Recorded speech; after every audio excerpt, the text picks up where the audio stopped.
라는 주제로 우리가 같이 함께 말씀을 살펴보고 있습니다. 자, 9번째 시간이고요. 제목은 권면을 받고 훈계를 받으라입니다. 권면을 받고 훈계를 받으라.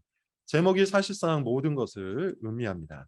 예배에 관한 설교를 하면서 하나님과 우리의 관계를 제가 주로 결혼 관계, 부부 관계로 설명을 드렸었죠.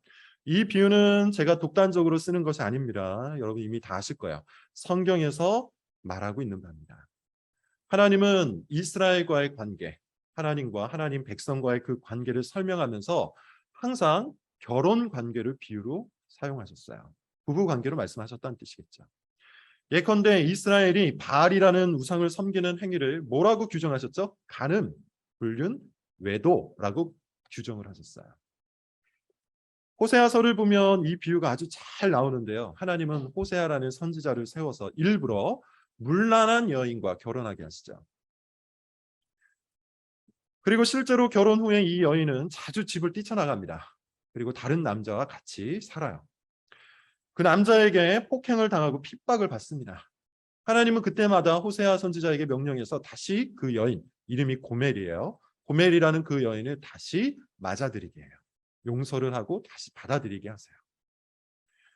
이것이 무엇을 비유하고 있는 것이죠? 하나님과 이스라엘 백성을 비유하고 있는 겁니다. 하나님은 호세아 선지자의 삶을 통해 친히 이 관계를 설명하기를 원하셨습니다. 하나님과 이스라엘은 결혼했습니다. 하나님과 우리는 결혼했어요. 비유컨대 하나님은 남편이고요. 이스라엘은, 그리고 우리는 아내예요. 그런데 아내인 이스라엘이 어떻게 하죠? 자꾸만 하나님을 버리고, 남편인 하나님을 버리고 다른 남자를 찾아가는 거예요. 바알이라는 남편과 결혼하기도 하고, 몰렉이라는 남자와 간통을 벌이기도 하고, 그모스라는 우상을 섬기기도 해요. 온갖 우상들을 예배한 것이죠. 그때마다 하나님은 아내인 이스라엘을 용서하시고 다시 데려오세요. 이스라엘의 간음은 멈출 줄 몰랐습니다. 이와 같이 하나님은 이스라엘과의 관계를, 결혼 관계를 비유로 하시죠. 그리고 그 관계는 우리에게도 적용이 돼요.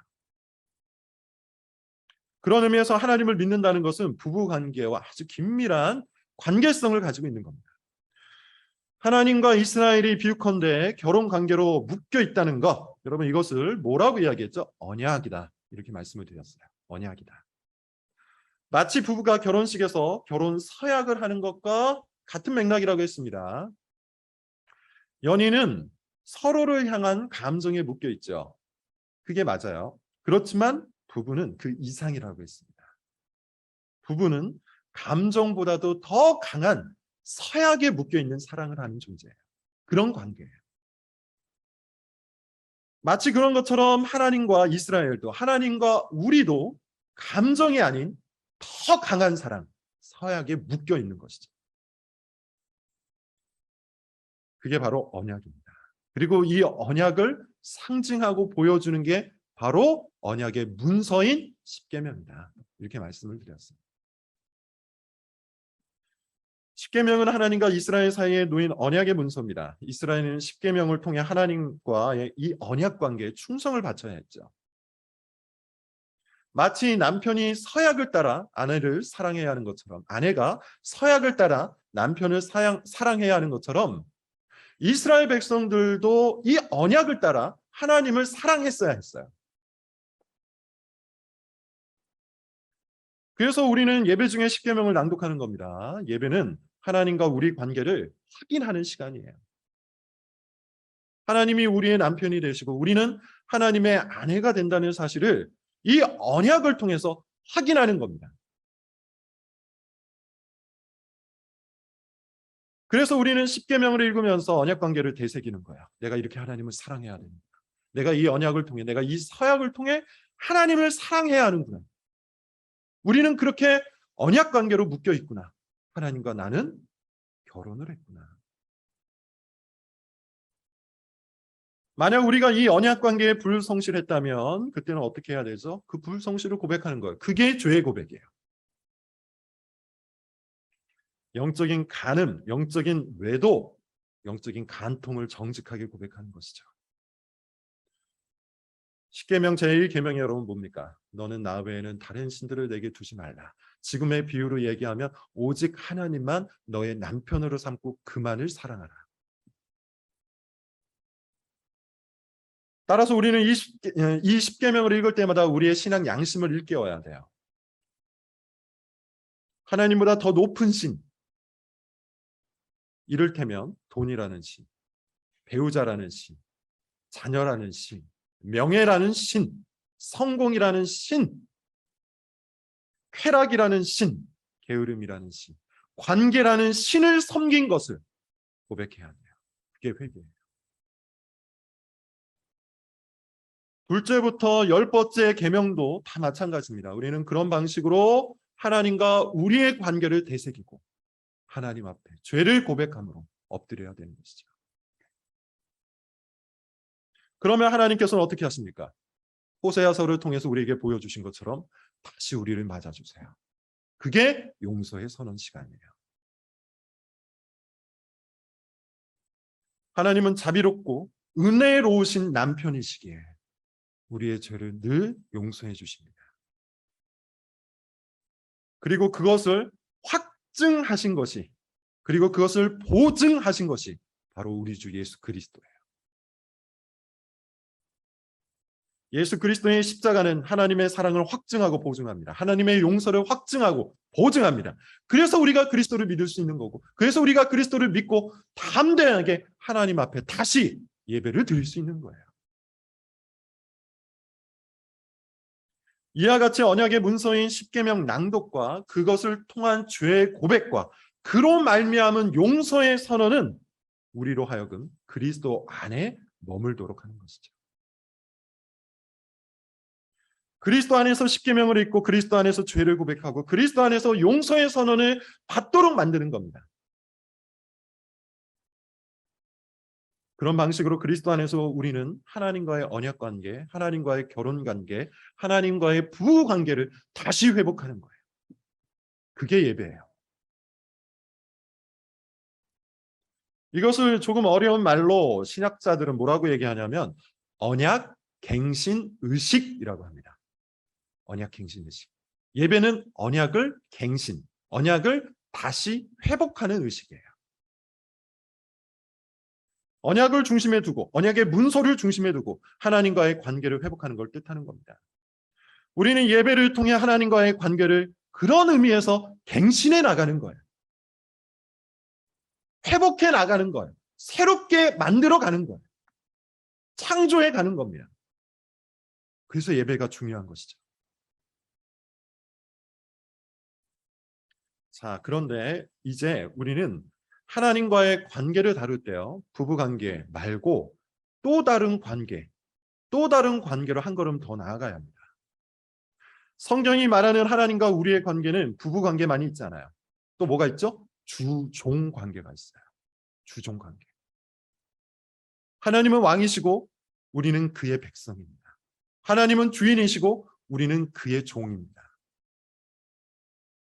출애굽기 6장 7절 안 찾으셔도 됩니다. 제가 읽을게요. 너희를 내 백성으로 삼고 나는 너희의 하나님이 되리니 나는 애굽 사람의 무거운 짐 밑에서 너희를 빼낸 너희 하나님 여호와인 줄 너희가 알지라. 무슨 말입니까? 하나님께서는 이스라엘 백성들을 나의 백성으로 삼으시겠다고 얘기했어요. 그 말은 하나님께서 이스라엘의 왕이 되신다는 뜻이죠.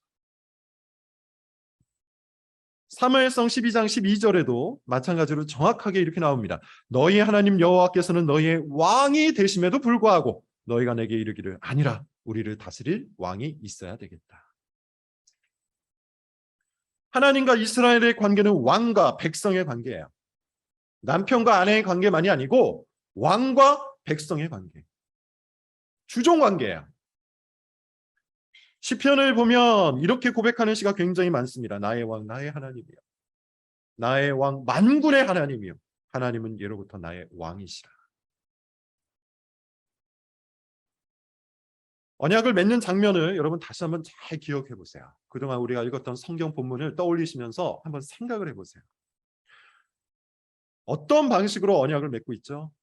하나님과 이스라엘 백성들이 동등한 관계에서 언약을 맺지 않죠.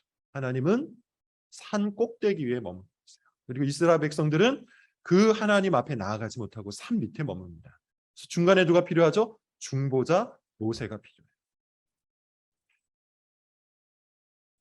다시 말하자면 하나님과 이스라엘이 언약을 맺을 때는 동등한 거래 관계가 아니라 일방적인 언약 관계였다는 거예요. 하나님이 이스라엘을 부르세요. 그리고 하나님께서 이 산 꼭대기에 계시고 이스라엘 백성들은 산 밑에 있어야 돼요. 감히 접근할 수가 없어요. 언약의 문서도 직접 받지 못하고 중보자인 모세를 통해서 받아요. 그렇게 일방적으로 하나님과 이스라엘 사이는 주종 관계로 맺어집니다. 이것은 마치 왕이 백성에게 일방적으로 공문을 내리는 것과 같죠. 공적인 문서를 내리면 백성은 어떻게 해야 합니까? 그대로 따라야 돼요. 십계명이 바로 그거예요. 그래서 십계명은 결혼 서양 문인 동시에 왕이신 하나님께서 우리에게 주시는 공적인 문서, 공문서예요.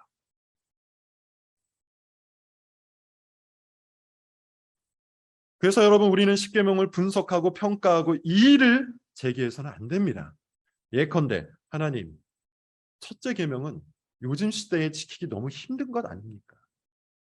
네 번째 계명은 요즘 시대와 맞지 않는 계명 아닙니까? 어떻게 하나님만 섬길 수 있습니까? 어떻게 주일 성수를 할 수 있습니까? 세상이 그렇게 돌아가지 않습니다. 이것도 해야 되고 저것도 해야 합니다. 이것도 섬겨야 되고 저것도 섬겨야 합니다. 그래야만 세상에서 생존하고 성공할 수가 있습니다. 만약 이런 생각이 있다면 그는 하나님과 언약 관계를 맺은 게 아니에요. 그는 하나님을 왕으로 삼은 게 아니에요.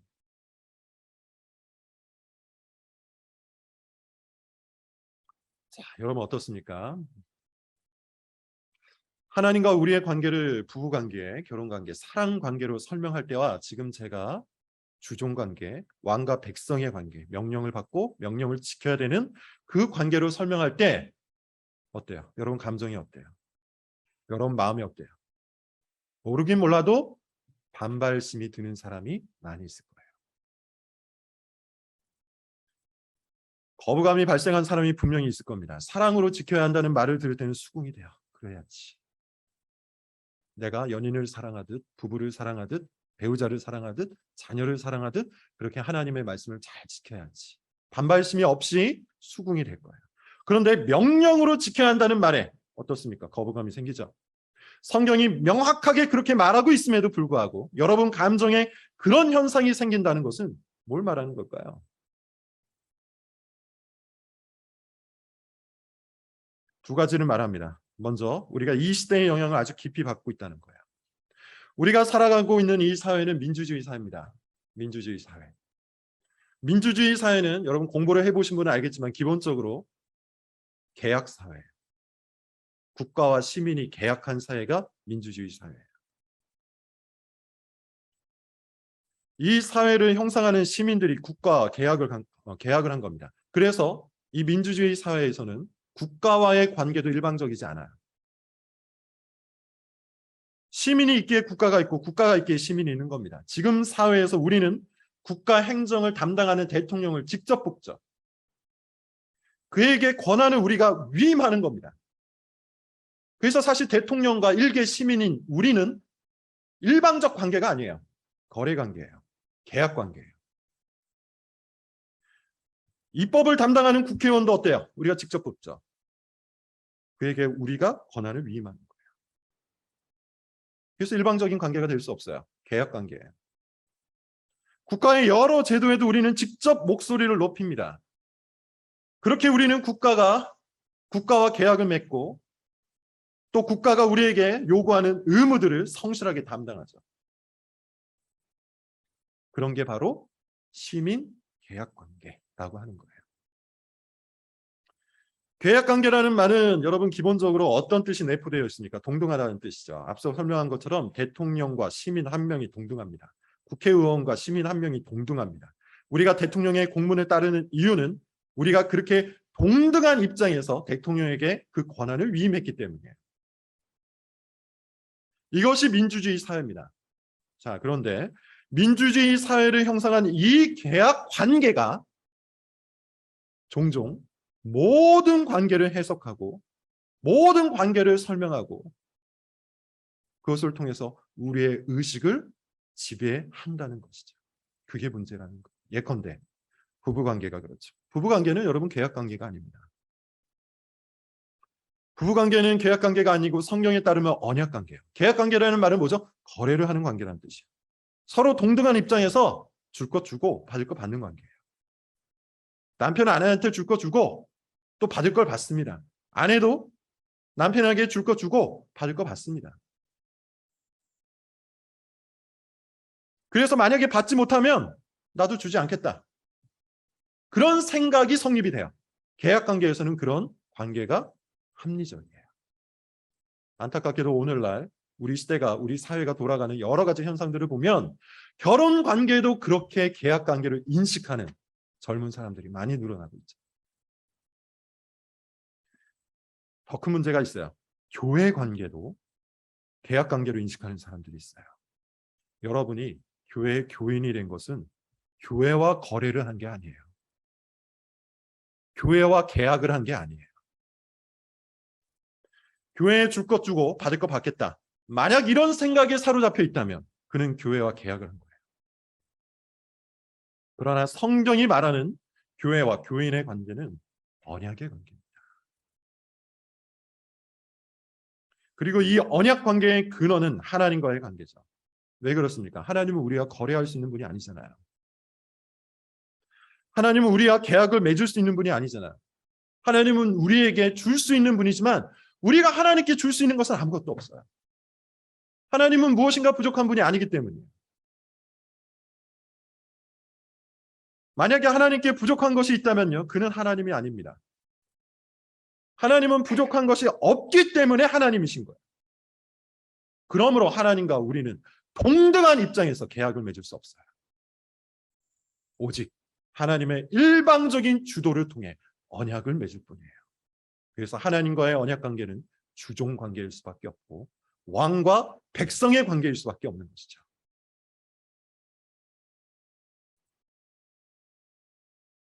말씀드린 것처럼 안타깝게도 이 시대의 영향을 받은 많은 교인들은 부부관계도 그리고 교회와의 관계도 하나님과의 관계도 이와 같은 계약관계, 거래관계로 인식을 합니다. 시대 상황이 분명히 우리의 의식에 그런 영향을 미쳐요. 그러나 근본적인 원인이 있죠. 우리의 죄성 때문이에요. 죄가 뭡니까? 죄는 하나님의 명령을 어기는 거예요. 죄의 실체는 불순종입니다. 간단히 말하자면 죄는 하나님의 명령을 받지 않는 거예요. 하나님께서 우리에게 명령을 주시고 하나님께서 우리에게 말씀을 주세요. 하나님은 왕이시기에 그럴 수 있는 권한이 있어요. 그러므로 그의 백성인 우리는 마땅히 순종해야 돼요. 왕의 명령을 어기는 것은 그 자체로 범법이기에 죄인이 되는 것이죠.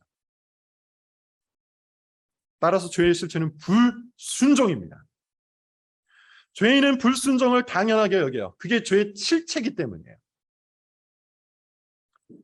죄인은요, 동등한 계약 관계는 좋아하지만 일방적인 언약 관계는 싫어합니다. 그래서 사랑으로 지켜야 한다는 말을 들을 때는 수긍이 돼요. 마음이 움직여요. 그런데 명령으로 지켜야 한다는 이 말을 들을 때는 반발심이 생기는 거예요. 거부감이 생기는 겁니다. 그러나 예수 그리스도를 믿고 그리스도 안에서 십계명을 낭독하고 그리스도 안에서 죄를 고백하고 그리스도 안에서 용서를 확증한 진짜 신자는, 죄에서 구원을 받은 진짜 신자는 어떻게 될까요? 하나님과의 관계가 동등한 계약 관계가 아니라 하나님께서 일방적인 주도권을 갖고 계신 주종 관계, 왕과 백성의 관계라는 사실을 기꺼이 받아들이는 것이죠. 원래의 언약 관계가 회복되는 거예요. 그래서 하나님 외에 그 어떤 것도 신으로 섬기지 않고 하나님의 형상을 이 땅의 피조물로 만들지 않고 하나님의 이름을 망령되이 일컫지 않고 하나님께서 지정하신 거룩한 날을 힘써 지키는 겁니다. 주종 관계가 회복되었기 때문이에요. 하나님의 말씀을 들을 때 반발심이 아니라 오히려 부끄러움으로 회개하고 즐거움으로 순종할 수 있는 힘이 바로 여기 있는 겁니다. 그래서 진짜 신자는 권면이 순종의 수단이 됩니다. 훈계가 회개의 수단이 됩니다. 하나님을 왕으로 받들게 되었기 때문에, 하나님이 주신 말씀이 사랑의 말씀이라는 것을 알기 때문에, 하나님과 우리가 계약 관계가 아니라 언약 관계라는 것을 깨달았기 때문에, 무엇보다 우리 마음속에 반발심을 일으키던 죄가 죽었기 때문에 신자는 권면과 훈계를 하나님의 지혜로 받는 거예요. 그게 신앙이에요. 그래서 예배 안에 권면의 시간, 훈계의 시간이 있는 겁니다. 실제로 종교개혁 시대 교회 가운데 교회를 보면 예배 중에 권면의 말씀과 훈계의 말씀 시간이 따로 있었어요. 이것은 특히 성찬과 관련해서 강조되었던 순서입니다. 성찬은 참된 신자만이 참여할 수 있기 때문에 교회는 신자들에게 자신을 돌아보도록 권면을 하고 훈계를 했던 거예요. 스코틀랜드 장로교회 같은 경우는요, 이것이 좀 더 강화됩니다. 예배 중에 교인 개인에게 구체적인 권면과 훈계의 시간을 두었어요. 권면과 훈계를 통해 교인이 더욱 거룩한 생활을 하도록 권면하고 훈계했던 겁니다. 우리 믿음의 선조였던 청교도의 예배를 그래요. 조엘 비키라는 목사님이 계신데, 그분의 설명을 따르면 청교도들은 예배 중에 항상 권면과 훈계를 전하였는데 보통 6개, 7가지를 전달했다고 해요. 그래서 교인들이 예배가 끝나고 나오면서 내가 하나님과 관련해서 하나님과의 관계를 회복하기 위해서 할 일이 참 많구나, 이렇게 생각을 했다고 합니다. 요컨대 우리의 경건한 선조들은 권면과 훈계를 반발심으로 받지 않고 회개와 순종의 수단으로 삼았다는 거예요. 오늘 본문을 보십시오. 오늘 본문은 예배 갱신의식이죠. 앞서 얘기했던 것처럼 언약 갱신의식이에요. 이스라엘이 망했다가 다시 회복되는 중입니다. 북이스라엘은 아수르에게 망했고 남유다는 바벨론에게 망했어요. 70년 만에 다시 예루살렘으로 돌아왔어요. 그리고 다시 60년이 넘는 세월이 흘렀습니다. 그래서 오늘 본문은 바벨론에 의해서 망한 뒤 130년이 지난 이야기예요. 130년이 지난 후의 이야기예요. 130년이 지난 후에 에스라와 느헤미야가 하나님과 언약 관계를 다시 회복하고 있는 것이죠. 그런 장면인데요. 본문에서 뭘 하고 있죠? 읽진 않겠습니다. 본문에서 보면 뭘 하고 있습니까? 율법책을 낭독하고 있죠. 율법책을 낭독하자 백성들이 귀를 기울입니다. 오늘 본문에는 나오지 않지만 율법책 낭독이 끝났을 때 백성들이 다 애통을 해요. 울어요. 자신의 죄를 발견했기 때문에. 그리고 다시 기뻐합니다. 하나님께서 그럼에도 불구하고 자신들을 다시 예루살렘 가운데로 회복하셨다는 기쁨. 그 기쁨으로 다시 기뻐해요. 우리가 예배 중에 하는 것처럼 십계명을 낭독하고 율법을 낭독하고 죄를 고백하고 용서를 확신한 거예요. 우리는 이 예배의 모델을 받아 지금 예배를 드리고 있는 겁니다. 그리고 오늘의 둘째 본문으로 넘어가서 여러분 한번 보십시오. 13장 1절부터 3절을 보면 또 뭘 합니까? 율법책을 낭독하고 있죠. 그런데 이번에는 율법책을 낭독한 후에 회개하고 용서를 받는 죄의 고백과 용서의 선언이 아니라 뭐가 있어요? 무엇인가를 구체적으로 지적을 해요. 그리고 그것을 그대로 시행해요. 그게 뭡니까? 율법책에 의하면 모압이나 암몬 자손은 하나님의 총에 곧 이스라엘 가운데 들어올 수가 없었습니다.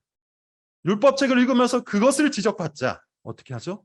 이스라엘이 즉시 순종을 해요. 권면을 받고 훈계를 받자 그것을 즉시 순종한 거예요. 말씀을 통해 권면받고 훈계를 받자 즉시 순종을 한 거예요. 우리 교회에서 하고 있는 성경 읽기가 바로 그겁니다. 특히 우리 교회는 지금 잠언을 중점적으로 읽고 있죠. 웨스트민스터의 예배 모범과 우리 교단이 속해 있는 교단의 예배 모범을 따르면 구약과 신약 전체를 예배 중에 읽거나 아니면 신편을 읽을 것, 혹은 목사가 선택한 본문을 읽으라고 권합니다. 그에 따라서 우리 교회는 아실 겁니다. 신구약 성경 전체를 읽은 적도 있고 시편을 낭독한 적도 있어요. 그리고 지금은 제가 선택한 잠언을 중점적으로 읽고 있습니다. 잠언을 중점적으로 읽고 있는 이유는 우리가 예배 중에 구체적인 권면과 훈계를 받아야 합니다. 그래서 우리는 잠언을 통해 하나님이 주시는 지혜의 말씀, 곧 권면과 훈계의 말씀을 듣고 있는 겁니다. 그래서 예배 중에 그와 같은 순서가 있는 거예요. 이 시간은 매우 소중한 시간이에요. 어떤 의미에서 우리 믿음의 결과고, 어떤 의미에서 우리 믿음을 증명하는 시간이기 때문입니다. 앞서 말한 것처럼 진짜 신자는 하나님과의 언약 관계를 인정하는데, 특별히 주종 관계, 왕과 백성의 관계를 인정해요. 그걸 받아들여요. 그래서 기꺼이 하나님께서 주신 이 공문서, 권면과 훈계를 받습니다. 그것도 구체적으로 받습니다. 잠언의 권면과 훈계가 바로 그러하죠. 잠언의 권면과 훈계는 십계명의 말씀을 그 삶의 정황에 맞게 풀어놓은 말씀이에요. 그래서 잠언은 권면과 훈계입니다. 십계명이 율법이라면 잠언은 권면과 훈계. 우리 삶에 대해, 우리 인생에 대해, 우리의 신앙에 대해 권면하고 훈계하는 말씀이에요. 그러므로 여러분, 잠언의 권면과 훈계를 귀 기울여 듣고 구체적으로 순종하는 자가 진짜 신자인 것이죠. 그것에 반발심을 갖거나 또는 무관심하거나 또는 무시하는 자는 자신이 하나님과 언약관계라는 사실을 받아들이지 못하는 겁니다. 아직도 하나님과 동등한 거래자라고 생각하는 거예요. 계약관계라고 생각하는 거예요. 이런 생각을 할 겁니다. 내가 왜 예배 중에 그런 권면과 훈계를 들으면서도 이런 생각을 해요. 내가 왜 이런 말을 들어야 되지? 내가 왜 이 규칙을 따라야 되지? 내가 왜 이런 권면과 훈계를 들어야지? 나는 주체적인 사람이고 나도 내 나름대로 살아왔던 삶의 노하우가 있는데 내가 교회에 와서 예배 중에 왜 이런 명령을 들어야 하지? 그런 거부감과 반발심이 생기는 거예요. 이렇게 대놓고 반발하지 않는 사람도 분명히 있을 거예요. 그냥 이 순서에 조용히 딴 생각을 합니다. 그냥 이 순서에 조용히 직장 생각을 합니다. 업무 생각을 합니다. 아니면 잘 듣는 척을 하고는 예배가 끝나자마자 바로 원래대로 돌아와요. 잘 듣는 척하고 예배가 끝나자마자 바로 하고 싶은 대로, 지금까지 살아왔던 대로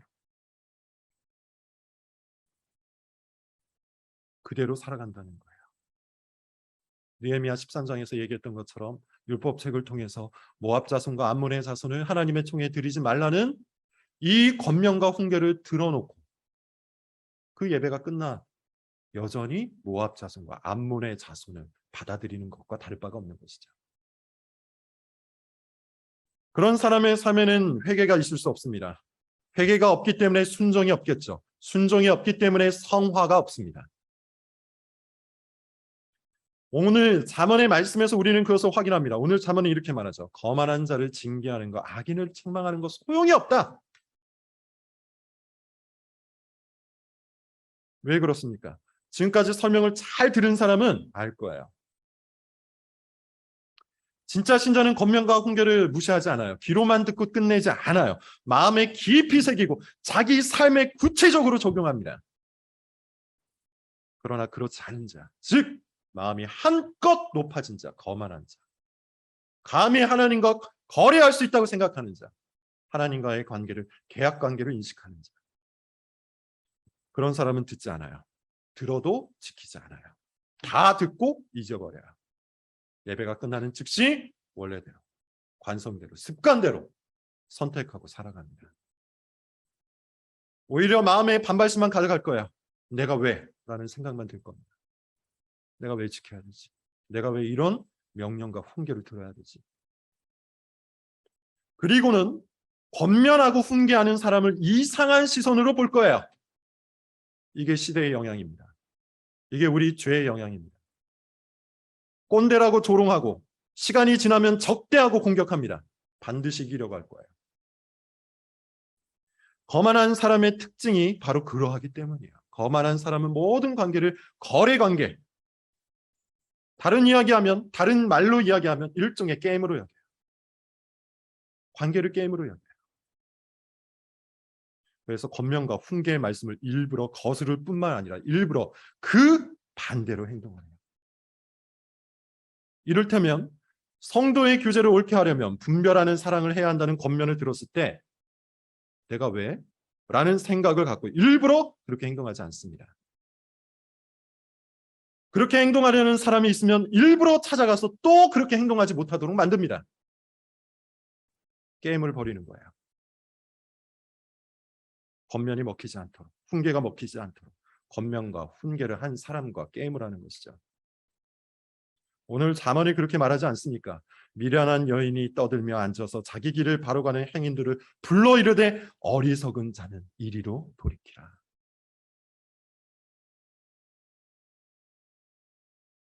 앞서 어떤 일이 있었다고 했죠?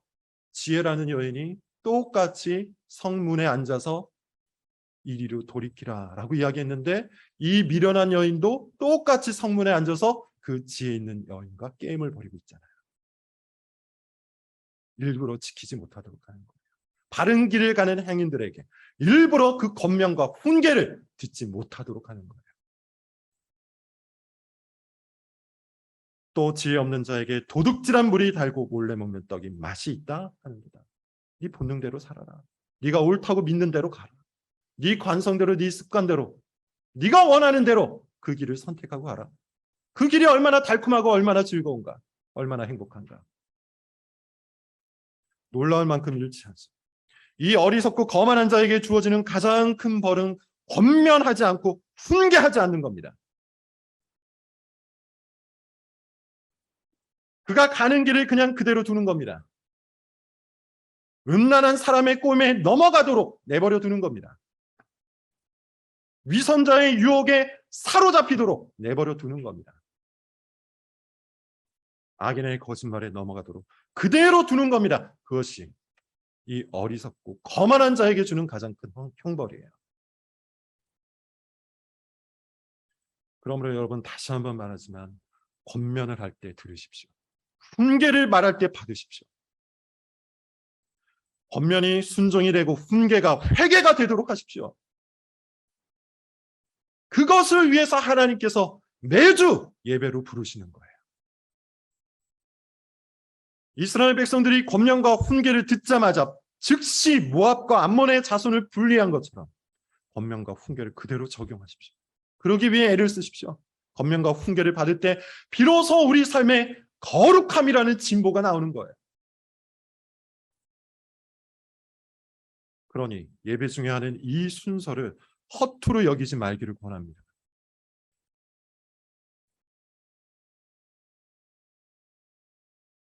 열심히 읽고 열심히 듣고 열심히 생각하고 무엇보다 즉시 지키시기를 바랍니다.